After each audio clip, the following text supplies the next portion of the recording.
Vous êtes-vous déjà demandé, après tout ce que j'ai enduré avec un narcissique, après avoir absorbé ses ténèbres, sa rage, son ombre, qui suis-je maintenant? Si vous avez cliqué sur cette vidéo, c'est que cette question vous brûle.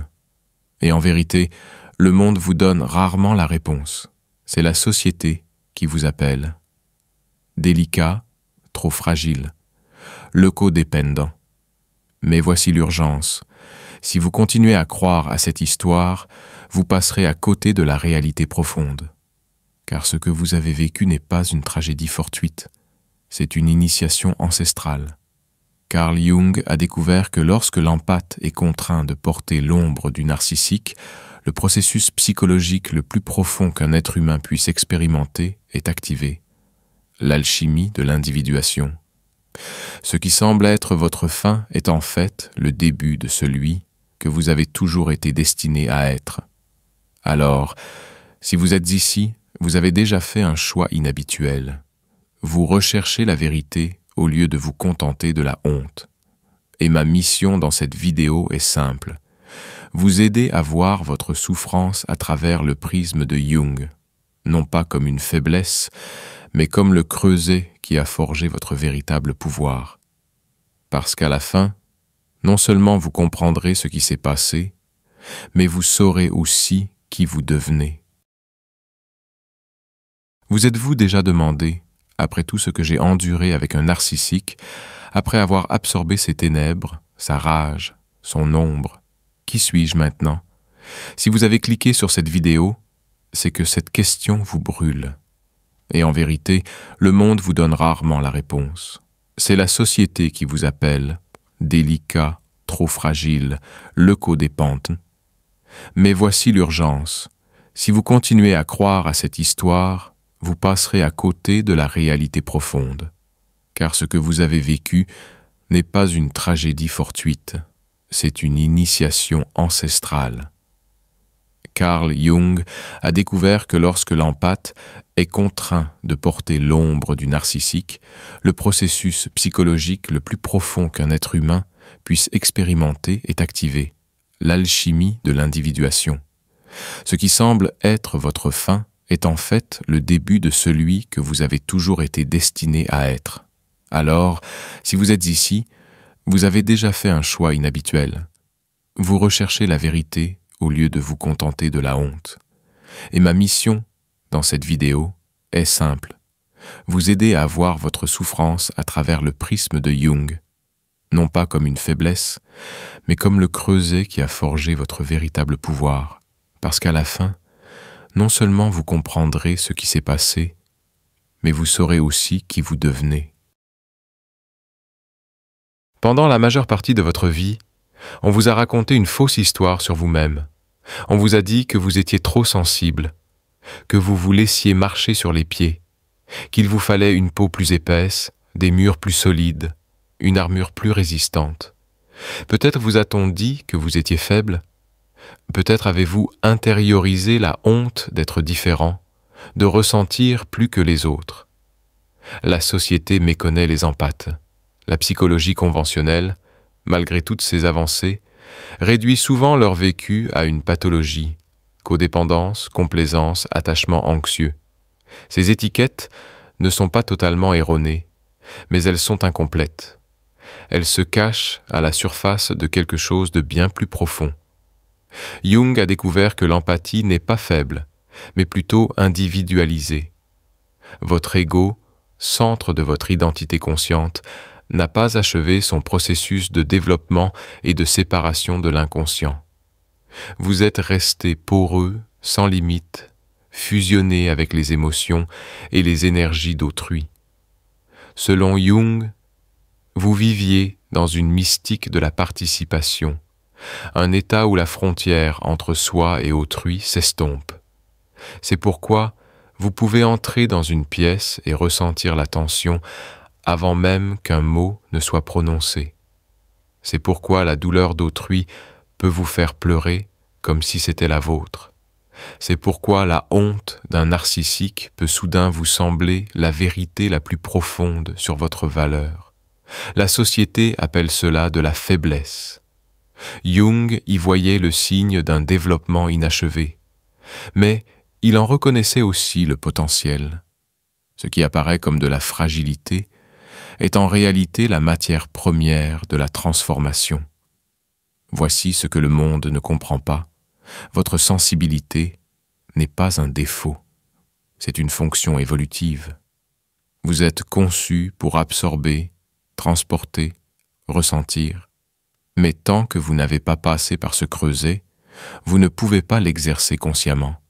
Au lieu de cela, vous êtes ballotté par elle, consumé, submergé. C'est pourquoi votre vie avant le narcissique ressemblait à une lutte constante entre trop donner et se perdre complètement. Et puis le narcissique est arrivé. En surface, cela ressemblait à un désastre, à un déséquilibre catastrophique. Mais à un niveau plus profond, archétypique, c'était la façon dont la psyché vous forçait à entrer dans le processus même que vous évitiez. Le narcissique a projeté son ombre sur vous. Et comme vos limites étaient poreuses, vous l'avez porté. Vous êtes devenu le réceptacle de ce qu'il ne pouvait affronter. Cela a failli vous détruire. Cela vous a fait remettre en question votre santé mentale, votre valeur, votre existence même. Mais d'un point de vue jungien, ce fut le début du grand œuvre. C'était le nigredo, l'effondrement, la dissolution, le noircissement. C'était la mort de votre ancien moi, l'effondrement de votre personnalité fragile, la fin de votre inconscient. Alors, quand on vous dit « tu aurais dû te méfier »,« tu es trop sensible » ou « tu attires simplement les personnes toxiques », comprenez qu'ils parlent d'un point de vue superficiel. Ils ne voient pas l'alchimie, ils ne reconnaissent pas l'initiation. Vous n'êtes pas excessivement sensible, vous n'êtes pas brisé, vous n'êtes pas condamné à une souffrance sans fin. Il vous préparait à l'individualisation, à la naissance de votre soi complet. La vérité est la suivante. Ce qu'ils appelaient faiblesse était le commencement de la sagesse. Ce qu'ils appelaient fragilité était la porte d'entrée vers la force. Ce qu'ils appelaient codépendance était en réalité le creuset alchimique où votre or se formerait. Lorsque vous avez honte de votre sensibilité, rappelez-vous ceci.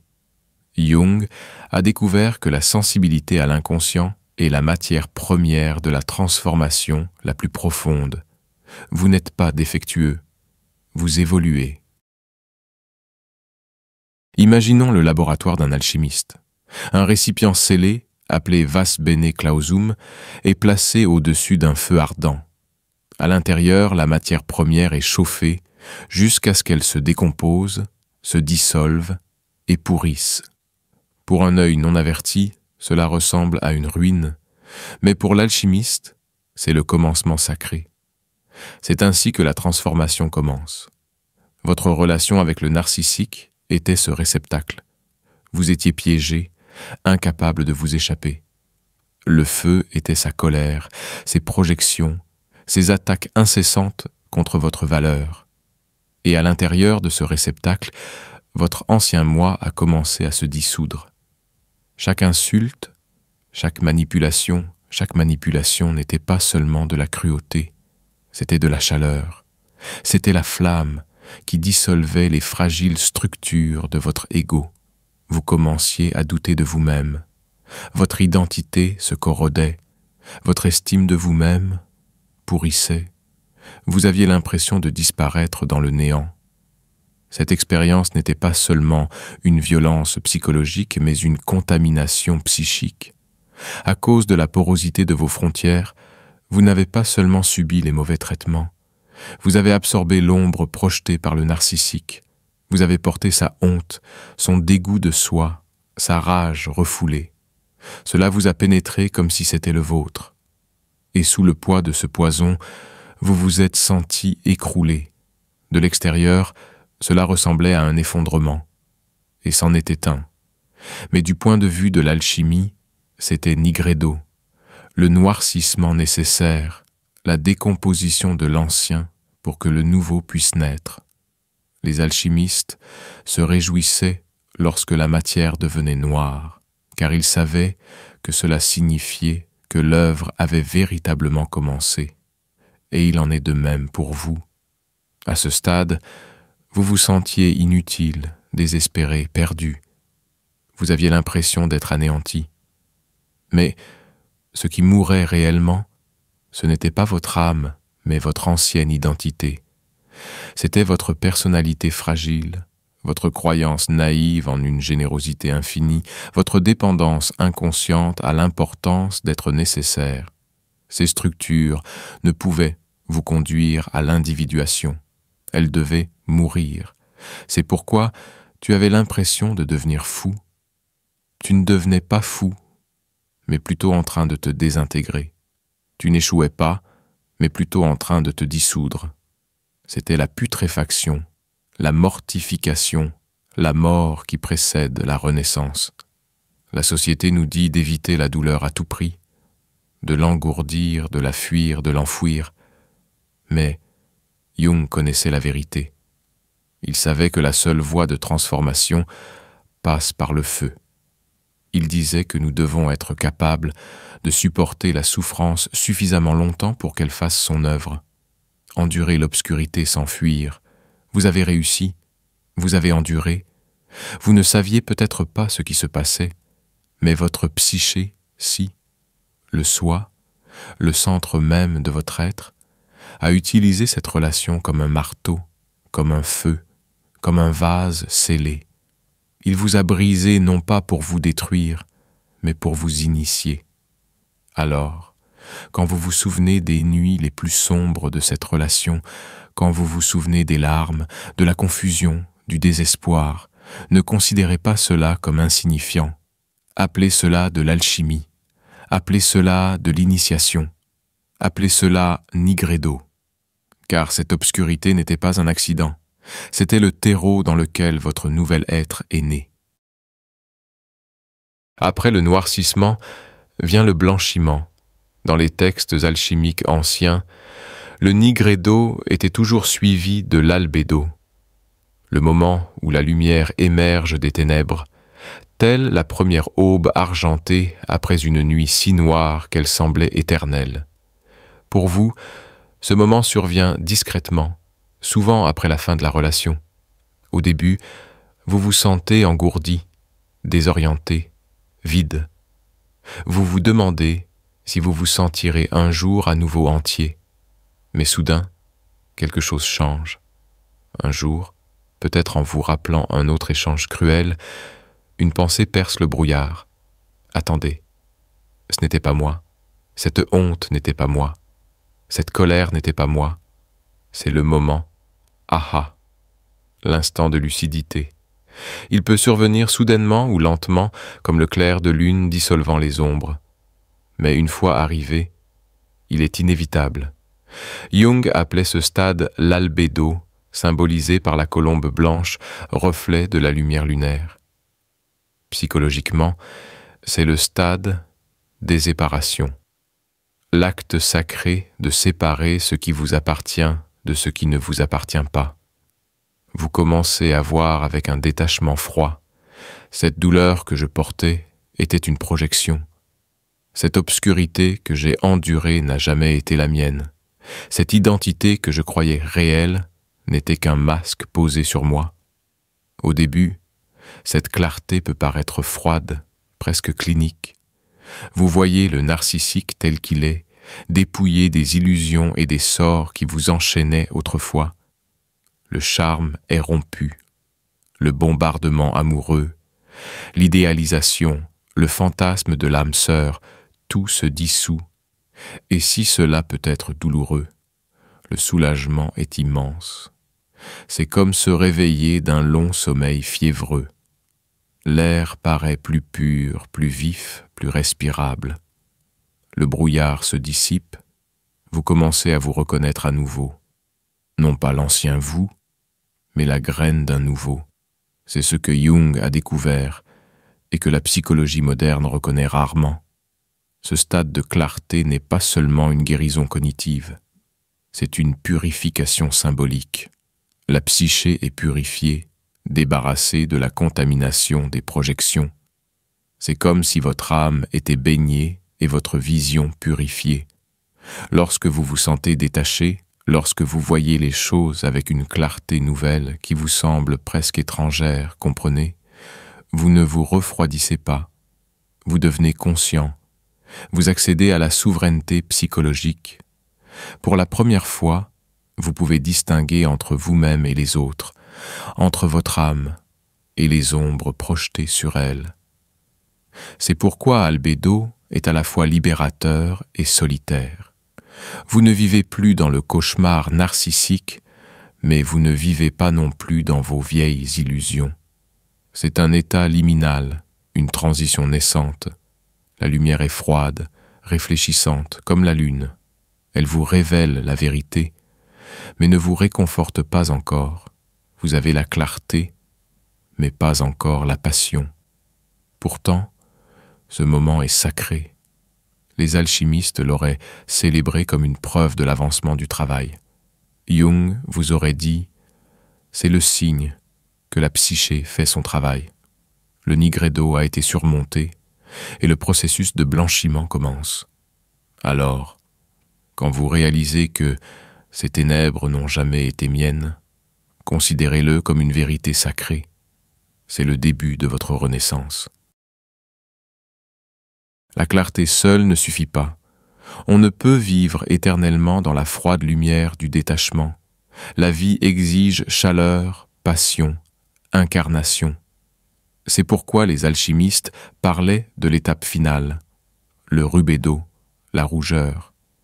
Si Albedo est la lumière lunaire de la vérité, rubédo est le soleil de la vie. C'est le retour du feu, du sang, de l'énergie. Symbolisé par le phénix renaissant de ses cendres, il représente la pleine intégration des contraires. Après la lucidité, vous commencez à sentir votre passion revenir. Au début, elle vous surprend, un rire soudain qui semble réel, une étincelle de colère pure, non empoisonnée, une explosion de joie de vivre. Ce ne sont pas les émotions compulsives de votre ancien moi poreux, ce sont des expressions conscientes et incarnée de votre âme individualisée. C'est à ce stade que votre compassion se transforme. Elle n'est plus naïve, débordante ou compulsive.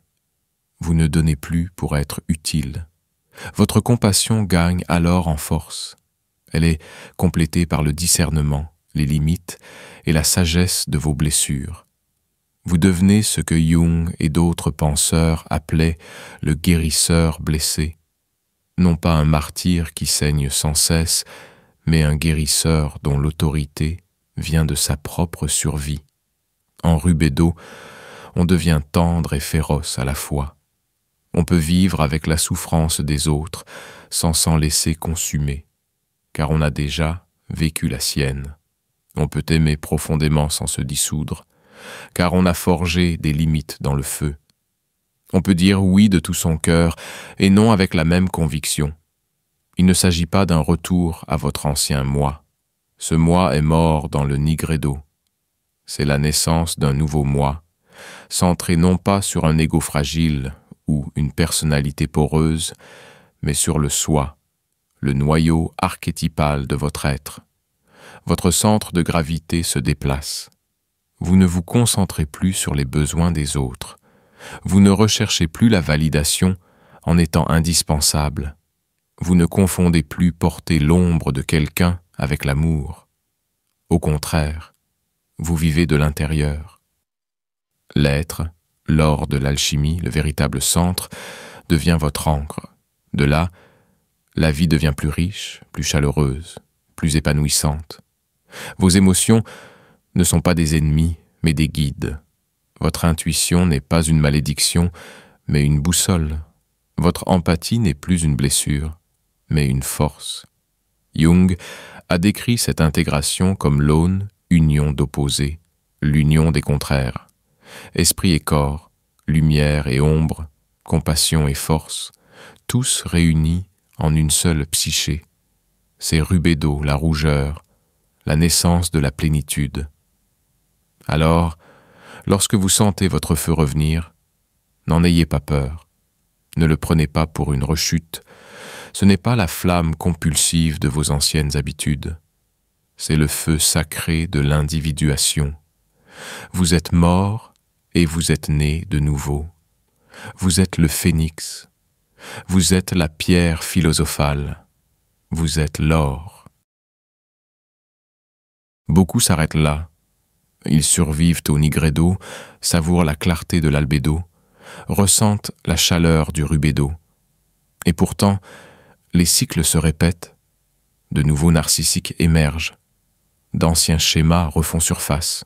Pourquoi? Car survivre ne suffit pas. La clarté ne suffit pas. Même l'intégration de la compassion et des limites ne suffit pas.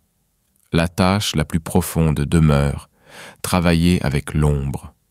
Jung a averti que le plus grand danger pour l'empathe réside dans l'ignorance de sa propre ombre.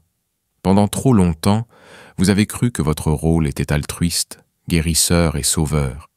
Mais sous cette identité se cachent des aspects que vous avez répudiés, des parties de vous-même qui ont conspiré dans cette dynamique. C'est une dure vérité, mais libératrice. Pourquoi êtes-vous resté? Pourquoi avez-vous tant supporté? Pourquoi avez-vous fait preuve d'une telle volonté? Parce qu'une part de vous le voulait. Une part de vous a trouvé un sens, un contrôle et même un pouvoir en étant le sauveur. C'est l'ombre de l'empathie, cette volonté de puissance cachée, déguisée en altruisme, cette fuite en avant en se concentrant sur les blessures des autres, cette peur de sa propre agression déguisée en quête incessante de paix. Accepter cette ombre ne signifie pas se culpabiliser pour les abus. Le narcissique est responsable de ses décisions. Mais travailler avec cette ombre implique de reconnaître votre implication inconsciente. Les parties de vous qui avaient besoin de cette expérience pour s'éveiller. Robert A. Johnson a dit un jour « Si nous n'y travaillons pas consciemment, l'ombre est vouée à contrôler nos vies. Pour l'empathe, cela signifie des cycles de martyrs, des sauvetages sans fin et des enchevêtrements constants.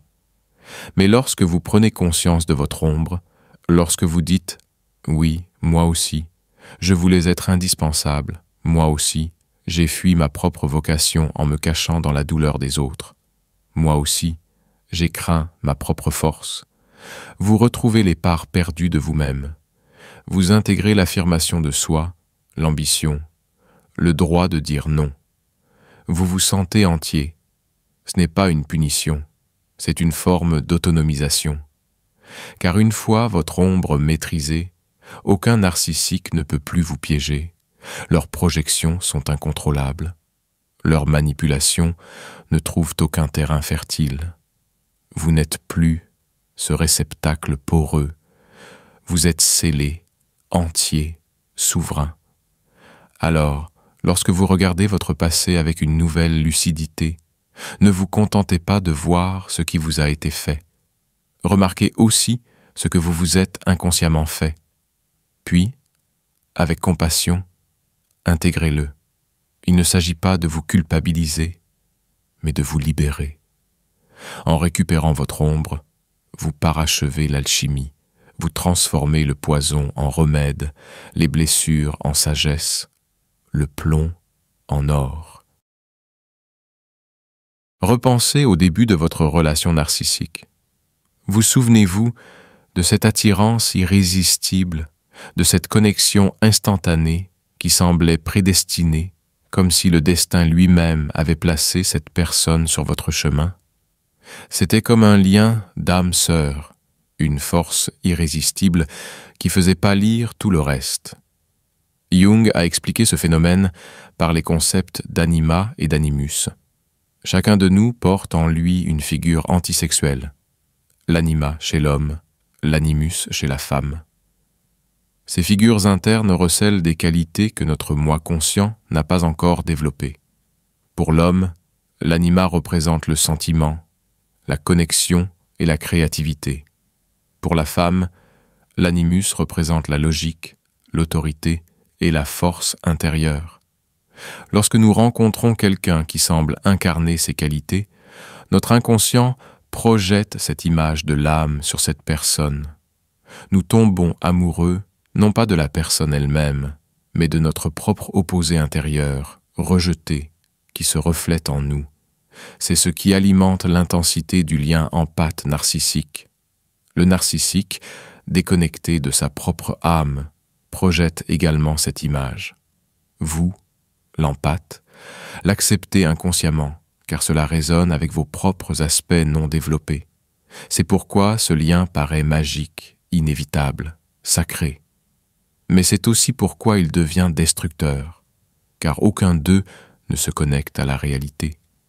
Ils se connectent à des projections, ils sont amoureux de leurs propres pièces manquantes. Se débarrasser de cette projection est l'une des tâches les plus difficiles et les plus nécessaires de l'individuation.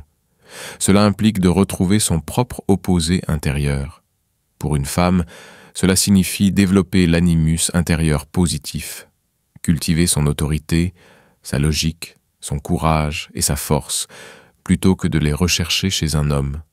Pour un homme, cela signifie développer l'animus, accueillir ses propres émotions, sa créativité, son intuition et son âme, plutôt que de les projeter sur une femme. Ce travail est douloureux. On le ressent comme une perte, car il faut renoncer au fantasme de s'accomplir à travers l'autre. Mais, en réalité, c'est la naissance de la souveraineté. Quand on cesse de projeter son âme vers l'extérieur, on se sent pleinement en soi. On ne recherche plus quelqu'un d'autre pour se réaliser. On l'incarne. Imaginez ce changement. Vous n'attendez plus que quelqu'un vous voie. Vous n'avez plus besoin de validation. Vous n'avez plus besoin de fusionner pour vous sentir vivant. Vous restez entier. Votre masculin et votre féminin intérieur sont unis. Votre âme est intacte. C'est cela la souveraineté psychologique. C'est cela l'individuation. Et c'est la vérité. Tant que vous ne vous débarrasserez pas de ces projections, vous resterez vulnérable. Vous continuerez à rechercher des compagnons qui incarnent ce que vous refusez de développer en vous.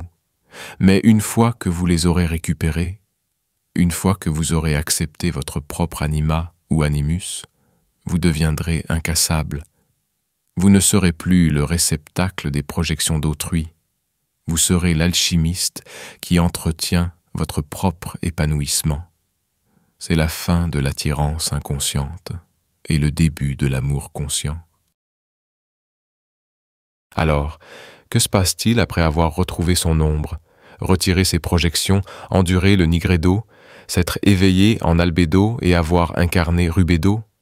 Quel était le sort de l'empathe transformé? Jung appelait cela la vie symbolique.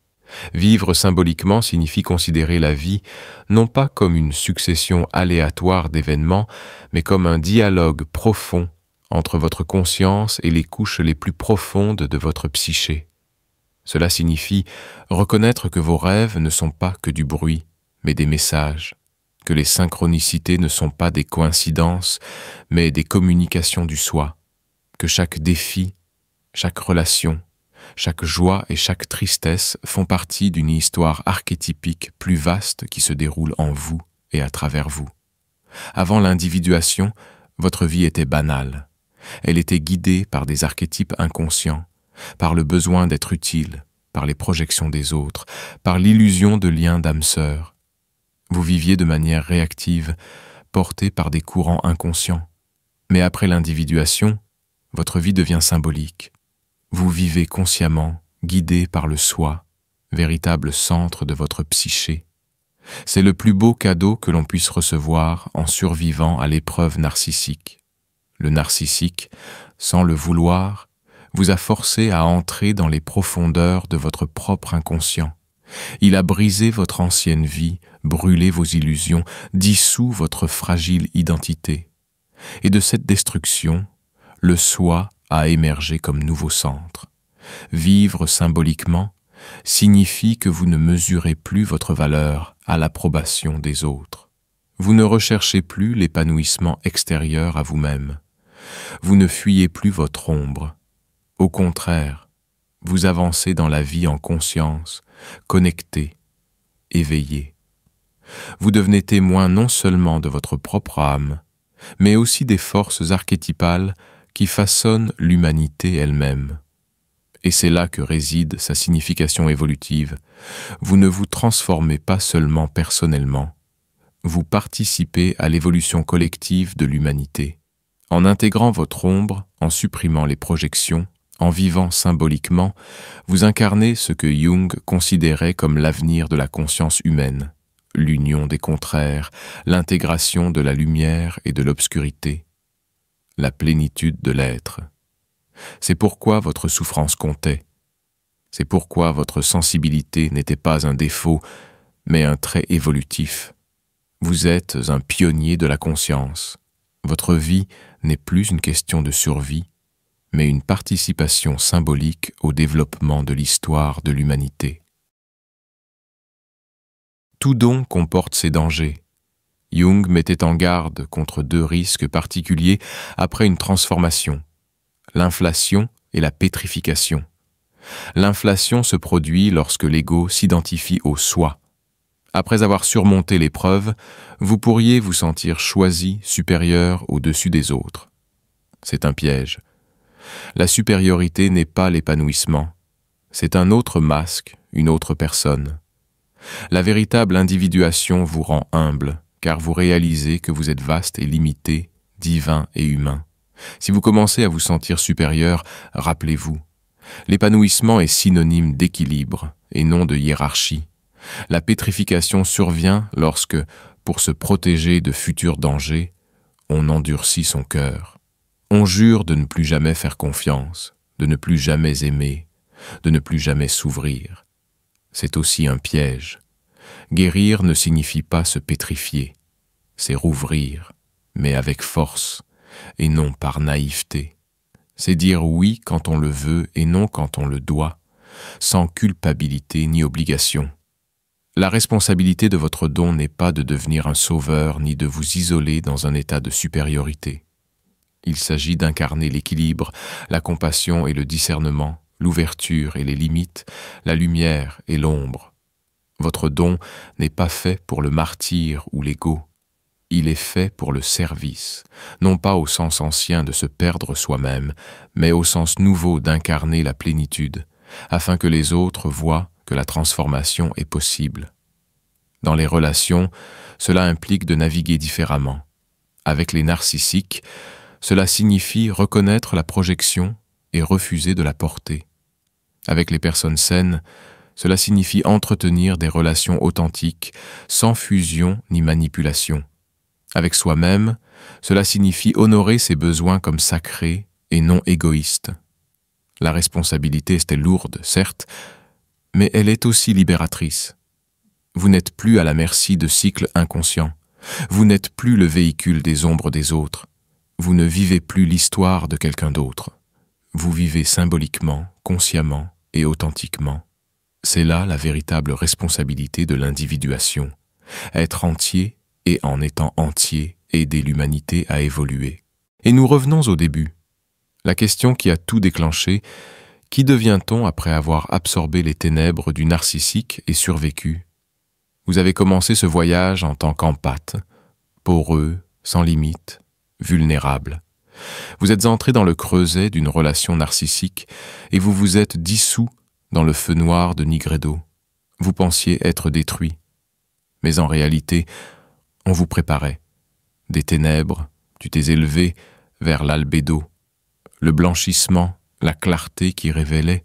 Les ténèbres n'ont jamais été tiennes. De cette clarté, tu as pénétré dans le rubédo, la rougeur, où la vie est revenue. La passion s'est ravivée et l'être est apparu comme ton centre. Tu as intégré ton ombre, retiré tes projections et retrouvé ta plénitude. Vous n'êtes plus seulement un empathe, vous n'êtes plus seulement un survivant, vous êtes un initié, un guérisseur blessé, un porteur de lumière forgé dans l'obscurité, un symbole vivant de transformation. C'est ce que tu deviens. Et maintenant, lorsque vous vous sentez différent, incompris, en décalage avec la société, rappelez-vous, c'est parce que vous êtes différent.